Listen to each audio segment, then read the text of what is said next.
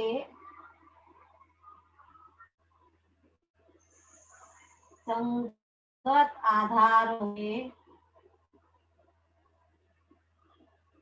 अनुपात के बराबर होता है।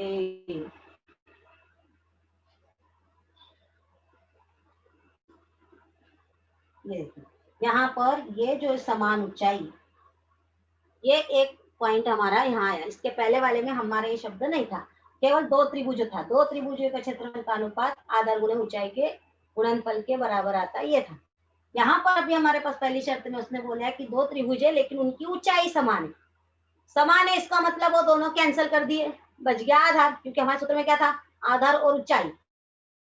तो ऊंचाई है मतलब ऊंचाई गई, बच गया कौन, आधार। तो ये देखिए यहाँ पर आधार आ गया। ठीक है, ये हो गई पहली शर्त। अब इसी में हमारा जो सेकंड शर्त है, दूसरी शर्त क्या है उसको देखते हैं।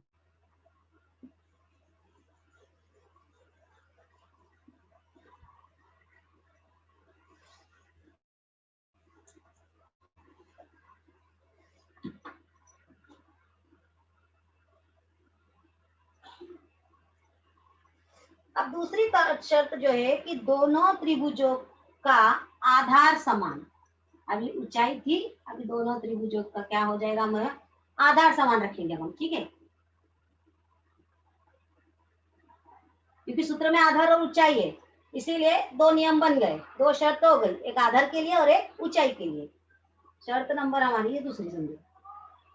अब इसके लिए हमको त्रिभुज बनाना पड़ेंगे जिसके आधार समान है।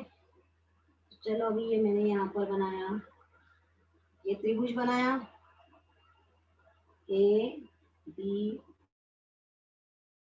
सी। ठीक है, इसमें मैंने ये दूसरा त्रिभुज भी बना दिया पी ए बी। अगर ये बड़े वाले त्रिभुज को देखो तो इसका नाम क्या दिखाई दे रहा है, ए बी सी। नीचे छोटे वाले त्रिभुज को देखूंगी तो ये क्या दिखाई दे रहा है, ए बी पी या पी ओ बी।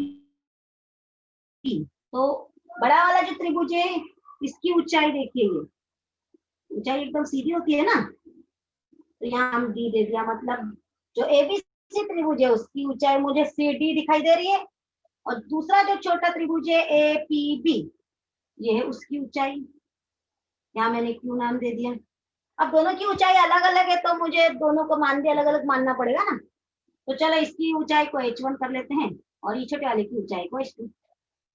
मतलब अब मेरे पास यहाँ जो दो त्रिभुज है, कौन सा त्रिभुज है, एक त्रिभुज है एबीसी है ना, इसके लिए क्या है, आधार। ये त्रिभुज एबीसी है, एबीसी में इसका आधार देखो एबी है और इसकी ऊंचाई सीडी है जिसको हमने क्या माना है, h1। इसी तरह से ये दूसरा त्रिभुज है पी ए बी। अब इस त्रिभुज में देखेंगे तो इसका जो आधार है पी ए बी, आधार क्या दिखाई दे रहा है, ए बी, और ऊंचाई क्या है इसकी, पी क्यू। आधार ए बी और ऊंचाई पी क्यू, जिसे हमने h2 माना है। ठीक है, जो भी आधार है ऊंचाई लिखना है पहले तो, और उसके बाद में हमको वहां पर सूत्र का यूज करना है। तो ठीक है, चलो अभी हमारा सूत्र, area of triangle A B C. दूसरा हमको त्रिभुज दिया है area of triangle A P B. सूत्र वही 1/2 आधार गुणे ऊंचाई, 1/2 तो कट गया था, आधार और ऊंचाई था। तो एबीसी का आधार कितना है, ए बी, और ऊंचाई कितनी है, h1। दूसरे एपीबी का आधार क्या है, ए बी, और ऊंचाई क्या है, h2। अब इसमें क्या सेम है, h1 h2, मतलब ऊंचाई अलग अलग हो गई ना। और यहाँ पे ए बी और ए बी हमने किसको माना है, आधार को, इसका मतलब आधार सेम हो गया, तो आधार कट गया, जो चीज सेम होती है वो कैंसिल हो गई। इसके पहले में हमने देखा था कि ऊंचाई सेम थी, है ना, इसलिए ऊंचाई कट गई थी। यहाँ पर हमारे पास में आधार समान है। इस दूसरी शर्त में जो है हमने क्या देखा है, आधार समान है। आधार समान है, इसके लिए आधार कैंसिल हो गया, तो यहाँ पे क्या आ गया, ऊंचाई आ गई। तो यहां से जो हमारा जो नियम निकला कि समान आधार वाले दो त्रिभुजों के क्षेत्रफलों का अनुपात उनकी संगत ऊंचाइयों अनुपात के बराबर होता है। तो यहाँ जो हमने सीखा, समान आधार वाले दो त्रिभुजों के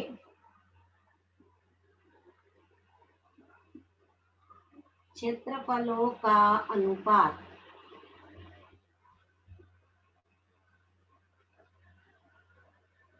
उनके संगत आधारों के अनुपात के बराबर होता है। ये तीन चीजें यहाँ हमने सब सीखी। पहला आधार और ऊंचाई दिया हुआ था, उसके बाद की जो शर्त थी उसमें हमारे जब ऊंचाई समान थी तब हमारे यहाँ आधार आ जाता था। अब आधार समान है तो यहाँ पर ऊंचाई आ गई। ठीक है, ये देखिए ऊंचाई। बस क्वेश्चन में आपको यही देखना है कि लिखा क्या है। अगर वहां लिखा है समान आधार वाले त्रिभुजों के क्षेत्रफलों का अनुपात, तो आपको याद रखना है कि क्या समान दिया है, आधार समान दिया है, तो उत्तर में आपको क्या लिखना पड़ेगा, ऊंचाई। क्योंकि हमारे पास में दो चीजें तो है, आधार और ऊंचाई। आधार समान हो गया तो ऊंचाई लिख देंगे, ऊंचाई समान हो जाएगी तो आधार लिख देंगे। ठीक है, अब इस पर आधारित हम गणित करते हैं।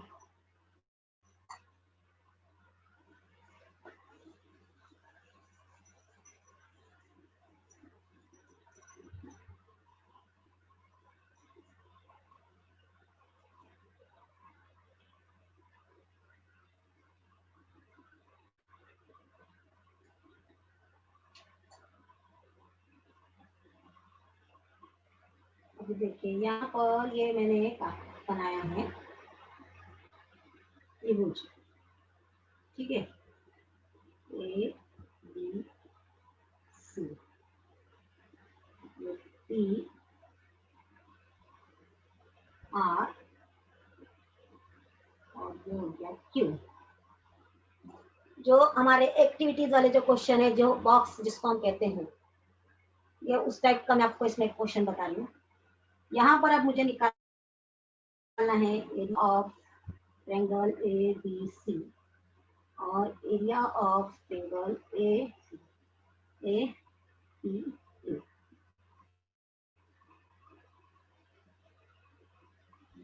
ये बॉक्स दिया हुआ है क्वेश्चन में, यहाँ पे बॉक्स है, ये बॉक्स है।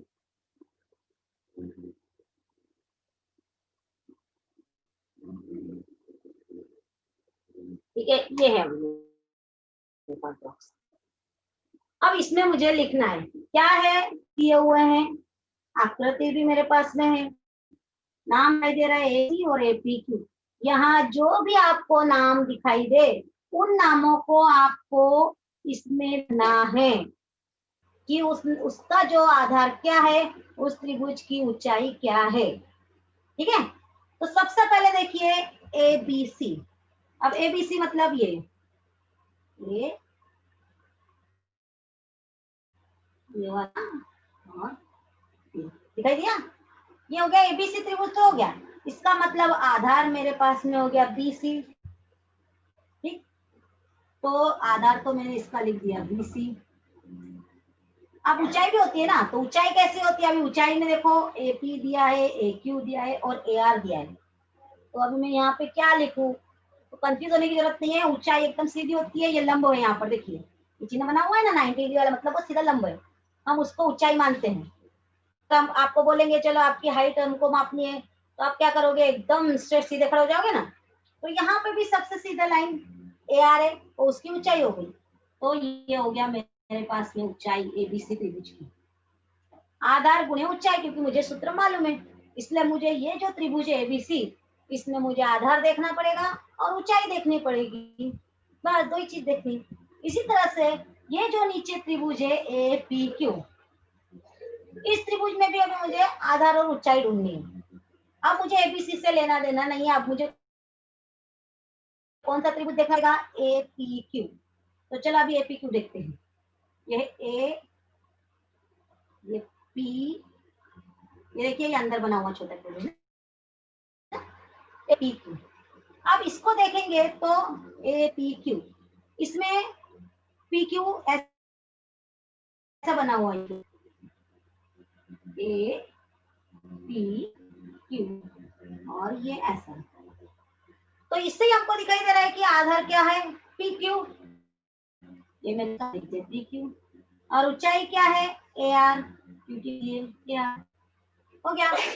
अब यहाँ पे क्या सेम दिखाई दे रहा है, क्योंकि देखिए यहाँ पर 4 बॉक्स थे, तो ऊपर 2 नीचे, अब मेरे पास में बचे 2 बॉक्स, इसका मतलब इसको सॉल्व करके यहाँ पे 2 बॉक्स भरने ना, एक ऊपर एक नीचे। तो अब इसको क्या करना पड़ेगा, ये दोनों सेम है ऊंचाई, क्योंकि यहाँ पे भी ए आर है और यहाँ पे भी ए आर है, तो ये कट गया।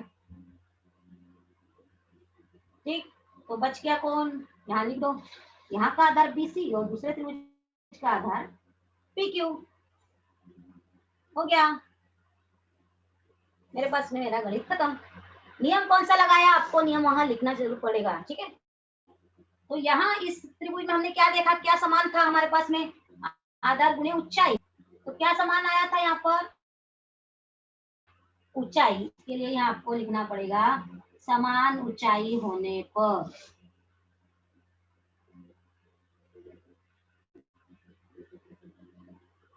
ठीक है। आपको वो नियम इधर साइड में लिखना पड़ेगा। ये हो गया हमारा बॉक्स भर लिया, इसी को तो कृति कहते हैं, एक्टिविटी। कुछ भी इसमें कठिन नहीं है, बस जो अपना नियम है जैसे हम उसको सॉल्व करते हैं वो इसमें करना है, ठीक है। आधार गुणे ऊंचाई, आधार गुणे ऊंचाई, आधार से में काट दो, ऊंचाई से में काट दो, खत्म, ठीक हो गया। इसी टाइप से मैं आपको एक और दूसरा बताती हूँ। अब देखते हैं हम लोग उसमें क्या सेम आता है।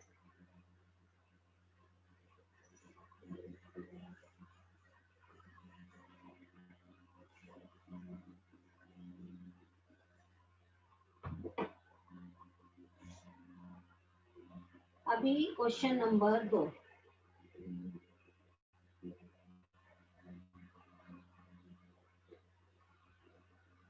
एल एम एन, ये त्रिभुज दिया हुआ है,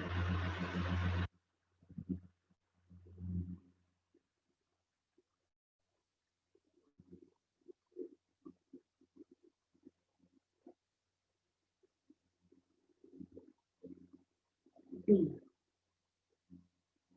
ये दूसरा त्रिभुज दिया है। ये 2 त्रिभुज मेरे पास है। अब मुझे क्या पूछा है क्वेश्चन, देखिए यहाँ, area of triangle L M N और area of triangle E M N, और वही यहाँ पर बॉक्स, एक बॉक्स, दूसरा बॉक्स, मतलब आधार गुणा ऊंचाई, आधार गुणा ऊंचाई, और फिर इसको सॉल्व करके जो अगला मुझे दिया है, triangle L M N, area of triangle D M N, यहाँ पर एक बॉक्स, ठीक है। अब इसको देखते हैं। जो भी नाम मैंने आपको पहले ही बताया है, जो भी नाम का त्रिभुज है पहले उस नाम को हमको इसमें देखना है। तो सबसे पहला त्रिभुज है एल एम एन, तो मुझे एल एम एन को ही देखना है, बाकी मुझे कहीं ध्यान देना नहीं। एल एम एन कहाँ है, देखिए एल एम एन, हो गया। ये त्रिभुज दिखाई दे रहा ना, ऐसा बना हुआ है, बड़ा वाला त्रिभुज एल एम एन, ठीक। और उसकी आधार तो मुझे पता चल गया एम एन। अब ऊंचाई क्या होती है, आपको मैंने बताया ना, एकदम सीधी यहाँ से यहाँ तक, तो इसका मतलब एल से नीचे आना चाहिए ना लाइन। देखो एल से कौन सी लाइन नीचे जा रही है, पी वाली ना, मतलब ऊंचाई क्या हो गई, एल पी, ये हो गया, ऊंचाई भी मेरे पास मिल गई। तो आधार mn, तो मैंने लिख दिया आधार mn, और ऊंचाई क्या है LP। ये हो गया। अब इसी तरह से अब दूसरा त्रिभुज, अब LMN का काम खत्म। अब किस त्रिभुज की बारी आई है? DMN। इसलिए अब हम किस त्रिभुज को देखेंगे? DMN। तो चलो अभी हम DMN को देखते हैं। ये देखो, ये अंदर बना हुआ त्रिभुज DMN, ये ऐसा हुआ है, ऐसा बना ना DMN, ऐसा बना हुआ। इसका मतलब इसका आधार तो हो गया MN। अब ये तो ऊंचाई होगी ना, ऊंचाई क्या है? वही सीधा जो डाला रहता है D से। तो देखो Q डाला हुआ है पॉइंट हमारे पास में, तो DQ इसकी क्या हो जाएगी? ऊंचाई। MN आधार और DQ ऊंचाई। अब देखिए सूत्र यहाँ से, वही 4 बॉक्स थे, उसको सॉल्व करके हमको कितने बॉक्स में बदलना है? 2 में। तो क्या सेम दिखाई दे रहा है? MN और MN सेम है ना, तो काट दो उसको, और यहाँ पर बच गया, लिख दिया LP बटे DQ। नियम कौन सा लगाया? समान आधार या समान ऊंचाई। MN क्या था? आधार था, तो यहाँ पे हमारा समान आधार वाला त्रिभुज का नियम लगा ना, तो आपको वो नियम यहाँ लिखना पड़ेगा। समान आधार होने पर, ठीक है, या समान आधार के नियम से, या आपको पूरा लाइन लिखना है तो आप पूरा लाइन लिख सकते हो, ठीक है। जो मैंने इससे पहले आपको बताया था कि दो त्रिभुजों का आधार समान होने पर उनके त्रिभुजों के क्षेत्रफलों का अनुपात उनके संगत ऊंचाइयों के अनुपात के बराबर होता है। आपको चाहे तो पूरा आप यहाँ लिख सकते हो, ठीक।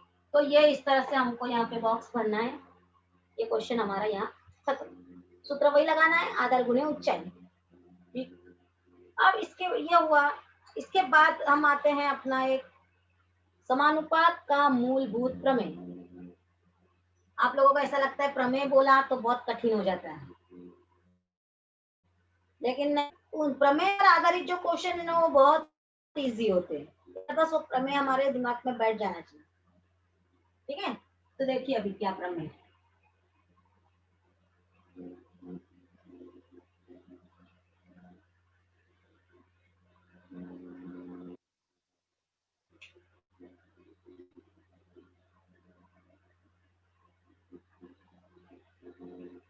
समानुपात का मूलभूत प्रमेय, जिसे पीपीपी प्रमेय भी कहा जाता है, बेसिक प्रोपोर्शनलिटी थ्योरम, ठीक है, बीपीटी प्रमेय भी कहा जाता है। तो ये प्रमेय था, यदि किसी त्रिभुज की एक भुजा के समांतर खींची गई रेखा उसकी अन्य दो भुजाओं को दो भिन्न बिंदुओं पर प्रतिच्छेदित करे, तो वह रेखा अन्य दो भुजाओं को समान अनुपात में विभाजित करती है। देखिए मैं प्रमेय लिख रही हूँ, उसको बस आपको थोड़ा सा बता देती हूँ। यदि किसी त्रिभुज की किसी एक रेखा के समांतर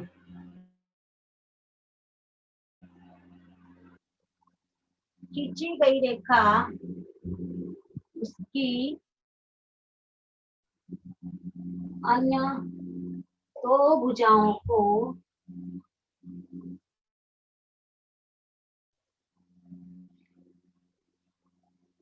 भिन्न बिंदुओं पर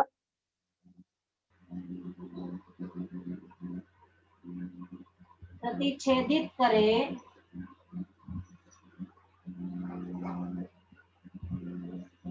तो वह रेखा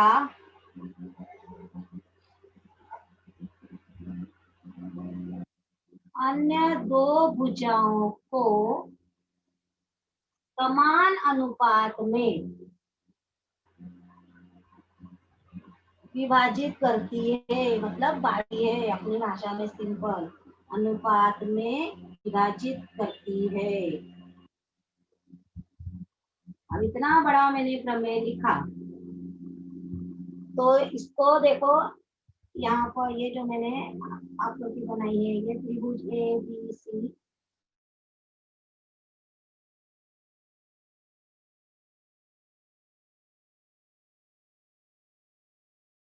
मतलब ये मेरे पास में एक त्रिभुज हो गया ए बी सी।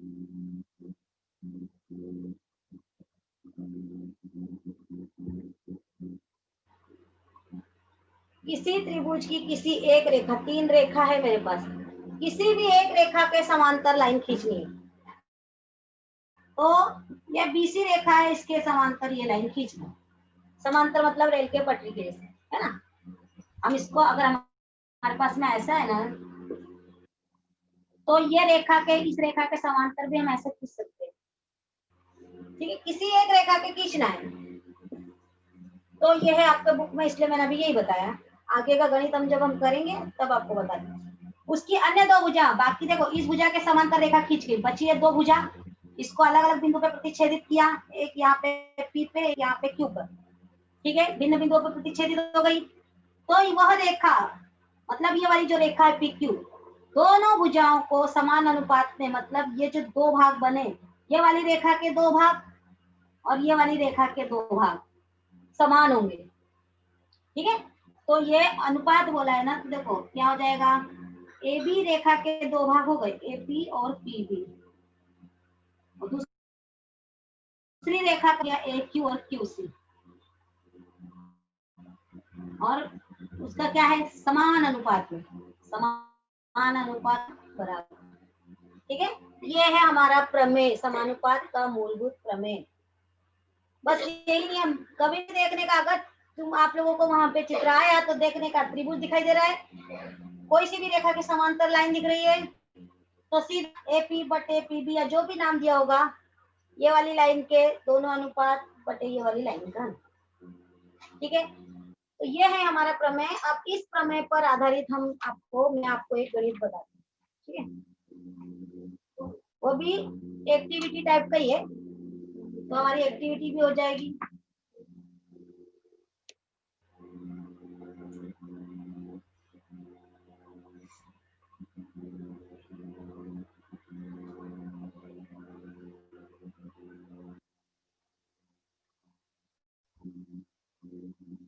वो कई है वो गणित, और एग्जाम में आता भी है, पिछले बार भी आ चुके हैं। ये त्रिभुज है जिसका नाम डी ई एफ दिया हुआ है। ठीक है, और यहाँ पर ये देखिए संगामी बिंदु भी दिया है एक्स,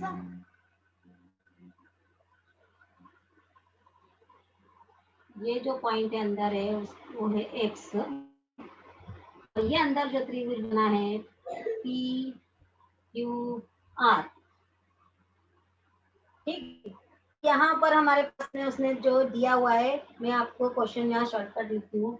यहाँ पे उसने हमको दिया है कि जो रेखा है पी क्यू, वो समांतर है भुजा डी क्यू की, सॉरी डी ई के, ये एक हमारे पास दिया हुआ है। इसी तरह से दूसरा जो है कि रेखा क्यू आर, वो समांतर दी हुई है भुजा ई एफ के। ये 2 चीज उसने दी है, और ठीक है, यहाँ पर ये 2 दिया हुआ है, और हमको उसने बोला है कि आपको जो सिद्ध करना है, क्या सिद्ध करना है, रेख पी आर समांतर भुजा डी एफ, ये चीज हमको सिद्ध करना है। ये मतलब ये सिद्ध करने के लिए उसने हमको एक्टिविटी दी है, वो एक्टिविटी को हमको पूरा करना पड़ेगा। अब वो एक्टिविटी में क्या किया, बॉक्स है, एक्टिविटी मतलब बॉक्स है। अभी जैसा हमने बॉक्स वाले गणित किया था ना, वही हमको भरना है, लेकिन हमको अगर नियम मालूम होंगे तो ही हम उस बॉक्स को भर देंगे ना। तो देखिए यहाँ पर ये इसने दिया हुआ है। ठीक है, आगे यहाँ पर बॉक्स है, मतलब मुझे एक बॉक्स यहाँ भरना है। फिर आगे इसने लिखा एक्स पी अपॉन बॉक्स यहाँ बराबर यहाँ और क्यू ई। ये हो गया समीकरण नंबर 1। और यहाँ उसने लिखा है समानुपात का मूलभूत प्रमेय, जो नियम है उस नियम से उसने वहां नाम लिखा है। ठीक है। दूसरा आगे उसने दिया है त्रिभुज एक्स ई एफ में क्यू समांतर ई एफ। फिर वही यहाँ पर उसने हमको बॉक्स दे दिया है। फिर आगे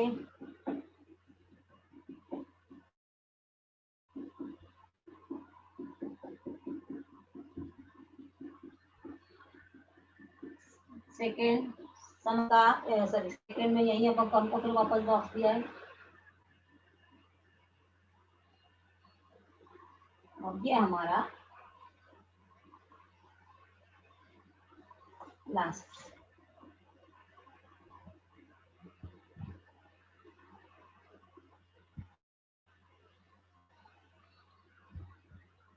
ठीक है। जहां उसने दिया है कथन 1 और 2 और लास्ट में यही जो हमको निकालना था। ठीक है। अब इसमें दूसरा मुझे अभी लिखना है, तो चलो सबसे पहले हमको यहाँ दिखाई दे रहा है त्रिभुज कौन सा है, x D E. X D E त्रिभुज देखेंगे हम लोग, तो देखिए ये दिखाई दे रही है वाला एक्स डी ई। ये यहाँ पर ऐसा बना हुआ है, ऐसा बना हुआ है ना, ए डी एक्स और ई इस टाइप से बना हुआ है। और ये देखो पी क्यू यहाँ पर लाइन है, ये देखो पी क्यू समांतर डी ई दिया, ये इस तरह से। अभी मैंने आपको समानुपात का मूलभूत बताया था ना प्रमेय कि किसी भी त्रिभुज के एक भुजा के समांतर रेखा, देखो टीई के समांतर पी क्यू दिखाई दे रही है और उसने हमको दिया हुआ भी है, क्वेश्चन में ही दिया हुआ है ना। ठीक, तो यहाँ पर क्वेश्चन में दिया इसलिए हम यहाँ पे क्या लिख देंगे, दत्त। दत्त मतलब जो क्वेश्चन में दिया हुआ है। तो पहला बॉक्स तो भर गया।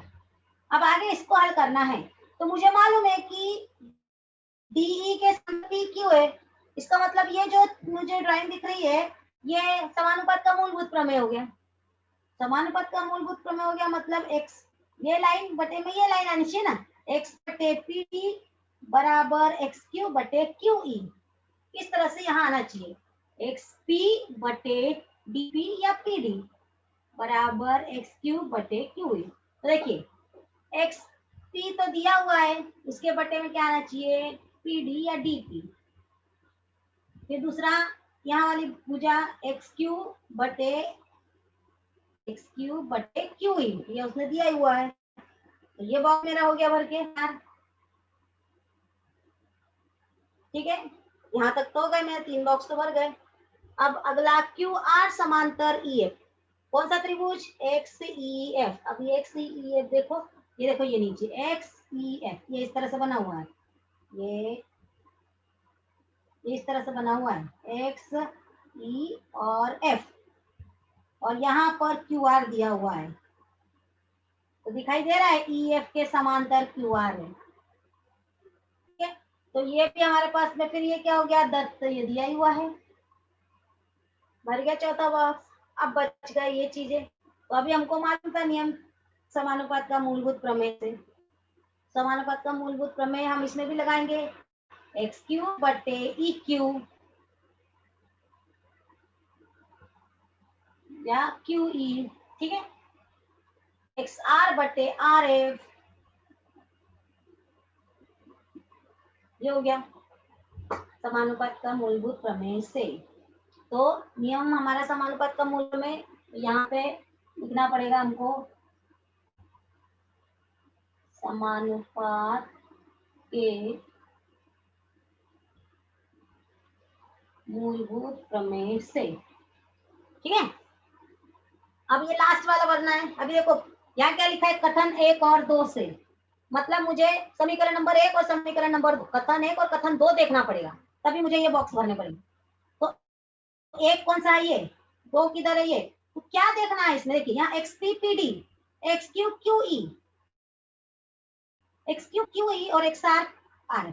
1 2 3 4 5 6 7 8 8 बॉक्स थे, लेकिन मुझे यहाँ पर कितना बॉक्स बनाना है? अभी 4 ही बनाना है। इसका मतलब कुछ तो करना ही पड़ेगा। तो क्या कर सकते हैं, देखिए दोनों को अगर ध्यान से देखेंगे ना, समीकरण 1 और समीकरण 2, तो दोनों में कुछ समान दिखाई दे रहा है। क्या समान दिखाई दे रहा है? एक्स क्यू बटे क्यू ई। यहाँ पर भी एक्स क्यू बटे क्यू ई समान है ना। अगर दोनों का एक भाग समान हो जाता है तो दूसरे भाग को हम अपने आप समान कर सकते हैं। मतलब ये दोनों भाग कैंसिल कर दो, ये सोच लो अपने दिमाग में, कर हमको दिखाना नहीं है कैंसिल करके, लेकिन ये दोनों अभी हमको नहीं लिखना है क्योंकि दोनों में सेम हो गया। बचा कौन? एक्स पी पी डी, और यहाँ से एक्स आर आर एफ। तो यहाँ लिख दिया हमने एक्स पी बटे पी डी और एक्स आर बटे आर एफ। ठीक है, ये हो गया हमारा। और लास्ट स्टेप उसने दिया ही है, सबसे नीचे जो नीचे वाली स्टेप है वो उसने दिया है, मैं यहाँ लिख के बताती हूँ आपको। इसीलिए जो उसने हमको पूछा था वो उसने दिया है, इसलिए रेख पी आर समांतर भुजा बीई, सॉरी बी एफ, ये उसने ही बताया। ठीक है, तो यहाँ ये लिखने की हमको जरूरत नहीं है, जितना बॉक्स था बस हमको वो भरना है। तो इसमें केवल समानुपात का मूलभूत प्रमेय लगा, बाकी कुछ भी नहीं लगाया। ठीक है, तो याद रखना समानुपात का मूलभूत प्रमेय के लिए बस आपको आकृति याद रखनी पड़ेगी कि कोई त्रिभुज मुझे दिखाई दे रहा है और किसी भुजा के समांतर लाइन दिखाई दे रही है। अगर आपको इस टाइप से लाइन दिख गई, रेखा यहाँ खींची हुई, तो आप समझ लो वहां पे आपको समानुपात का मूलभूत प्रमेय लगने वाला है। ठीक है, तो ये यहाँ पर आज मैंने आपको दो त्रिभुजों के क्षेत्रफल का अनुपात ज्ञात करना बताया, जिसमें दो शर्त भी देखी। एक समान ऊंचाई होने पर उत्तर में आधार आता है, दूसरा समान आधार होने पर उत्तर में ऊंचाई आती है। और अब आधार और ऊंचाई दोनों समान है तो उत्तर में 1 लिखा जाएगा, याद रखना है। इसके बाद हमने समानुपात का मूलभूत प्रमेय देखकर के आधार पर ये गणित किया। ठीक है, ठीक। तो ये आज हमारा यहाँ पे इतना खत्म होता है। अगर आपको कोई क्वेश्चन पूछना चाहे तो क्वेश्चन पूछ सकते हैं। किसे पूछना है, किसी को पूछना है?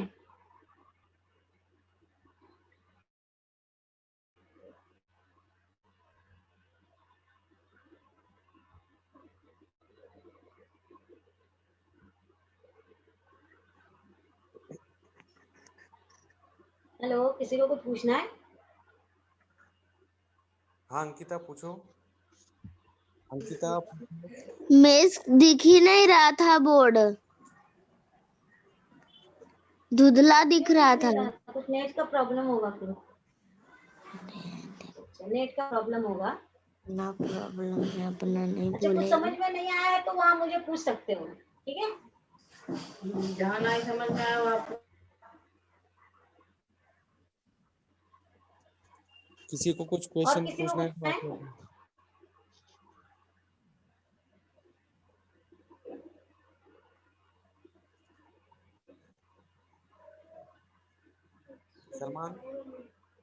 सलमान पूछो। सलमान अपना माइक ऑन करो। Good morning teacher. हाँ, गुड मॉर्निंग, बोलिए। टीचर जैसे आपने बताया आधार के बारे में, तो टीचर एक बार और बताइए। जैसा भी मैंने आपको बताया था कि त्रिभुज में दो चीजें हमारे पास में, आधार और ऊंचाई, ये दो होता है ना। यस। ठीक है, अभी यहाँ देखिए मैं आपको बता रही हूँ, 2 मिनट में बता रही हूँ। ये है मेरे पास में त्रिभुज, मत लगाए, क्या लगा रहा है? दोनों त्रिभुज में आधार और ऊंचाई ये होती है, सीधी जो रहती है ये ऊंचाई, मतलब आधार और ऊंचाई होता है। अगर इसका नाम मुझे ए बी सी दिया तो आधार, ये वाले त्रिभुज का जो आधार हो जाएगा वो क्या हो जाएगा? B C. इसका नाम अगर मैंने पी क्यू आर दिया तो ये वाले त्रिभुज का आधार क्या हो जाएगा? Q R. आधार का मतलब क्या होता है? जिसके ऊपर वो टिका हुआ है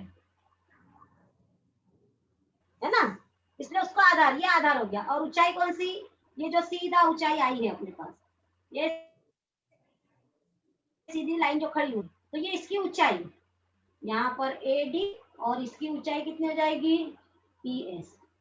तो मैंने ये बताया था कि अगर आधार सेम है, मान लो ये इसका जो आधार है 5 है और दूसरा त्रिभुज है इसका आधार है ये भी 5 है, तो आधार सेम है ना, तो जो हम एरिया निकालेंगे, त्रिभुज का जो क्षेत्रफल निकालेंगे, ये देखिए एरिया ऑफ त्रिभुज PQR। अब दोनों का आधार तो मुझे 5 5 दिखाई दे, तो मुझे आधार लिखने की जरूरत भी नहीं है क्योंकि आधार सेम है ना, तो आधार नहीं लिखूंगी। बचा कौन है, ऊंचाई, तो बस मैं यहाँ पर ऊंचाई लिख दूंगी, ऊंचाई का जो भी मान होगा यहाँ पे लिख देंगे। ठीक है, क्वेश्चन में जो दिया होगा आधार सेम होगा तो हमको ऊंचाई लिखना है, ऊंचाई सेम होगी तो हमको आधार लिखना है। ठीक है, और किसी को कुछ पूछना है? नवगर पूछो बेटा, नवगर। शाबाद, नवगर शाबाद पूछो।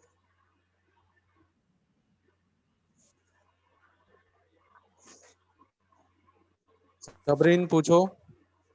हेलो सर, समानुपाती का मूलभूत प्रमेय एक बार और बताना सर।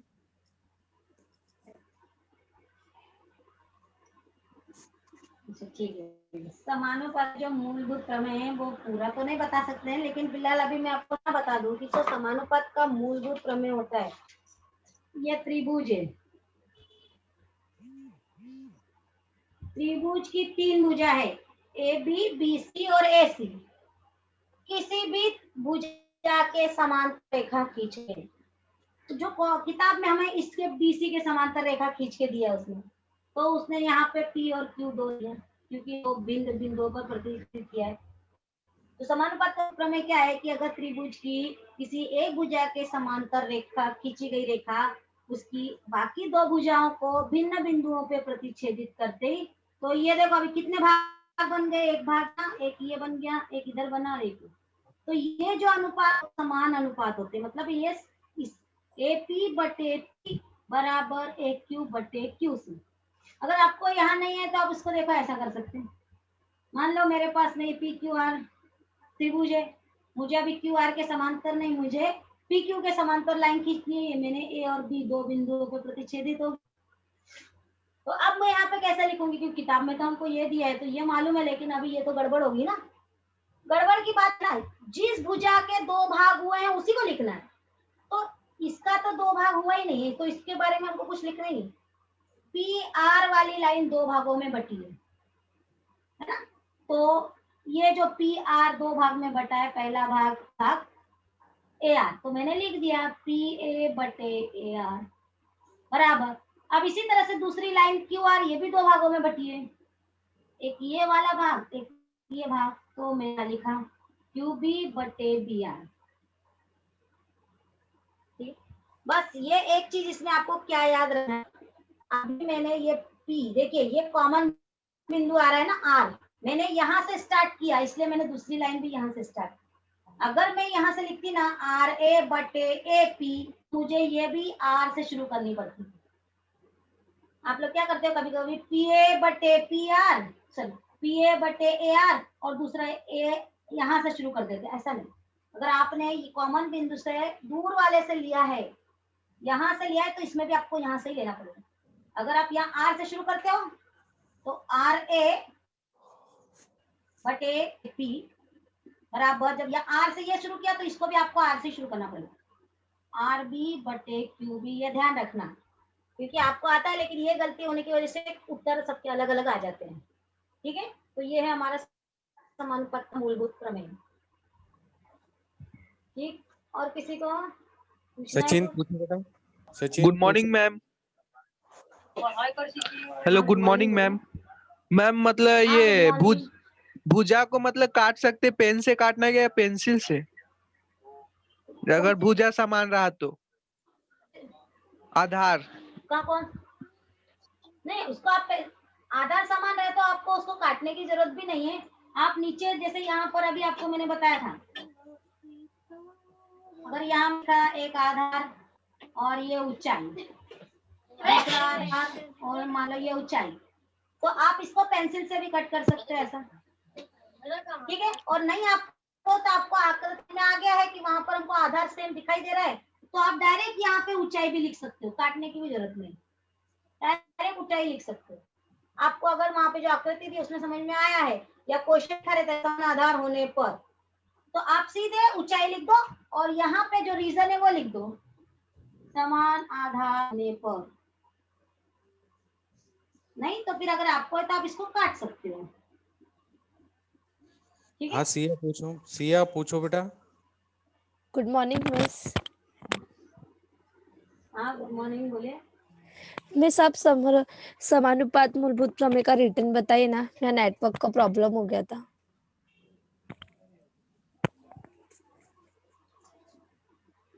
अभी वापस मैंने बताया था, लेकिन फिर भी देख रहे हो, मैंने पहले ही कहा था कि आपको समानुपात का प्रमेय या प्रमेय नाम सुनते ही आप डर जाते हो। डरने की जरूरत नहीं है। ये जो चित्र है इसको आपको अच्छी तरह से याद रख लो। त्रिभुज बनाए, ये एक समांतर रेखा खींचिए इस लाइन के समांतर। समांतर का मतलब क्या होता है, ट्रेन की ऐसी होती है ना, ट्रेन की पटरी ऐसा या इस तरह से होती है ना, ठीक है। तो ये जो मैंने बी समांतर ये देखा, इसको उसने नाम भी दे दिया पी क्यू, क्योंकि ये कट गया। तो बस हमारा समानुपात का मूलभूत प्रमेय क्या है, ये एक लाइन थी मेरे पास में भुजा ए बी, ये दो भागों में बट गई। अभी कौन कौन से भागों में बट गई, ए पी और पी बी। तो इस भाग को मैंने लिख दिया ए पी और पी बी, बराबर का चिन्ह लगाना है आपको। दूसरी भुजा ए सी, ये भी दो भागों में दिख रही है, ए क्यू और क्यू सी, उसको यहाँ लिख दिया मैंने। जो भुजा हमको दो भागों में दिखाई दे रही है उनको लिखना है। इस भुजा का तो कुछ ही नहीं, दो भागों में बटा ही नहीं है, इसलिए इसको लिखने की जरूरत ही नहीं। दोनों भुजा यहाँ से दिख रही है, इनको लिखना है। लेकिन लिखना है, याद रखना ये पूरी एक भुजा है, इसलिए पहले इसको लिखना, नहीं तो आधा भाग यहाँ आधा भाग यहाँ, ऐसा नहीं लिखना। ए बी भुजा है, ये दो भागों में, इसलिए पहले इसको लिख दो। दूसरी भुजा ए सी है, ये दो भागों में, इसको बराबर करके लिख दीजिए। ठीक है, तो ये है समान, इस पर आधारित गणित अपने आते हैं, आप आराम से सॉल्व कर सकते हो। एक दो बार इसको प्रैक्टिस कर लीजिए, ठीक है। और किसी को कुछ क्वेश्चन पूछना है बच्चों? और शायद ये टॉपिक अच्छे से समझ में आया मैडम सभी बच्चों को। धन्यवाद आपका। Thank you.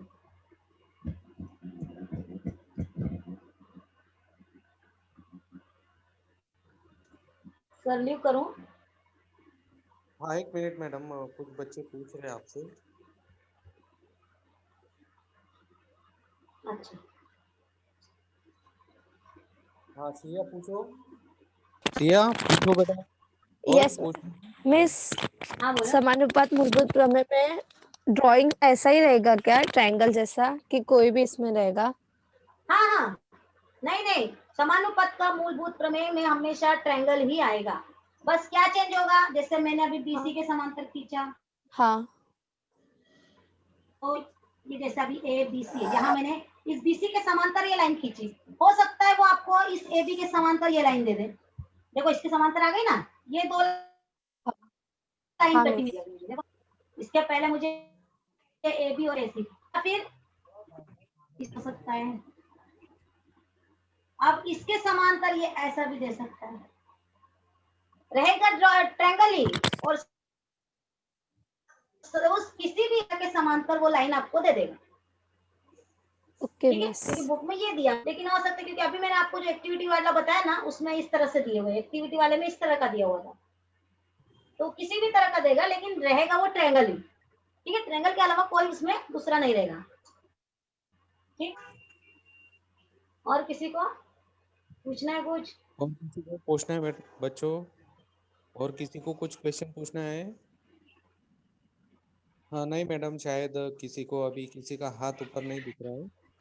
धन्यवाद मैडम, आपका प्रेजेंटेशन बहुत ही अच्छा था। धन्यवाद। Thank you sir.